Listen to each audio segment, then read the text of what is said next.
வணக்கம்மா. தலைமுடி வளர்றதுக்கு ஒரு எண்ணெய் காய்ச்சி ஒரு வீடியோ போட்டுருந்தேன். அதுல நிறைய பேரு வெள்ளை முடிக்கு எதுனா இருந்தா சொல்லுங்கன்னு சொல்லியிருந்தீங்கம்மா. இப்ப இருக்கிற சின்ன பிள்ளைங்களுக்கு கூட முடி நிறைச்சு போயிருக்குமா. அது என்ன நெல்லிக்காய் சாப்பிடணும், பெரிய நெல்லிக்காய். தினமும் பெரிய நெல்லிக்காய் ஒண்ணு சாப்பிட்டுட்டு வரணுமா.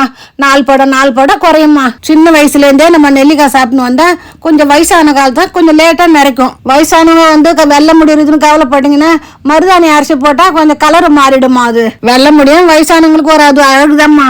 கர்ப்பிணி பொண்ணுங்களுக்கு பெரிய நெல்லிக்காய் சாப்பிட்டாங்கன்னா குழந்தைங்களுக்கு, வயிற்றுல இருக்கிற குழந்தைங்களுக்கு நரமுடி சட்டுன்னு வராது. இளநறைய தடுக்கிறதுக்கு ரொம்ப முக்கியமா காப்பி டீ முதல்ல விட்டுணும்மா. நான் எண்ணெயில பயன்படுத்திருக்கிற வேம்பால பட்டையே நரமுடி ரொம்ப வர விடாதும்மா. பொடுகு பிரிச்சலும் இருக்காது, நல்லா முடி வளரும். ரொம்ப நாள் கழிச்சு கோயிலுக்கு போயிட்டு வந்தோம்மா. கோவில் அனுமனுக்கு வெண்ணிலே அலங்காரம் பண்ணியிருந்தாங்கம்மா. சூப்பரா இருந்ததும்மா. சாமி கும்பிட்டு வீட்டுக்கு வந்துட்டோம்மா. வணக்கம்மா. நாளைக்கு சந்தி.